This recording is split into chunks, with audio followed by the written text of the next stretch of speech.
Hinihikayat ang mga kabataan ngayon na matutong mag-Ingles, pero ang ilan tila mas nahasa pa sa Ingles kaysa sarili nating wika. Pag-usapan natin sa pagtutok ni Von Aquino. Next time, dapat you know how to maneuver your bike. You know how to, what we call this, you know how to, tawag ka ng diskarte. Sa imong bike, you know how to play your bike intelligently. Ayan, nakatikim ng sermon si Apo kay Lolo. Pero parang na-nosebleed siya.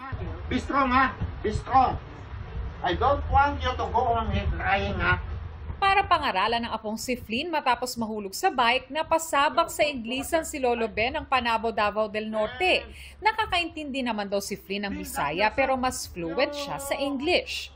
Gaya rin niya ang maraming kabataan ngayon na mas bihasa sa pakikipag-usap sa English kaysa Filipino o local language. May pagkukulang o kakulangan sa pagtuturo maging sa bahay o sa paaralan. At syempre, marami pang iba, mga internet na babasa sa internet, na papanood mula umaga hanggang gabi. Maging tayo, no, na mga may nasa tama o hustong gulang na ay punong-puno, no, or tinatawag ko bombarded, no, na tayo ng mga banyagang wika.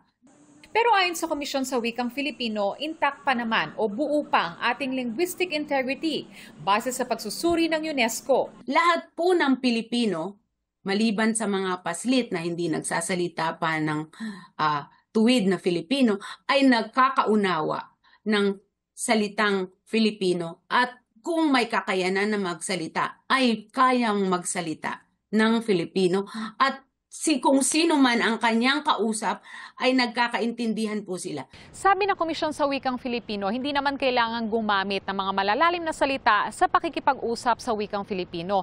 Ang simpleng paggamit lang nito sa loob ng bahay, sa trabaho, sa paaralan at ang pagtuturo nito sa mga nakababata ay malaking tulong na para mapayabong at manatiling buhay ang ating pambansang wika. Para sa GMA Integrated News, Von Aquino, nakatutok 24 oras.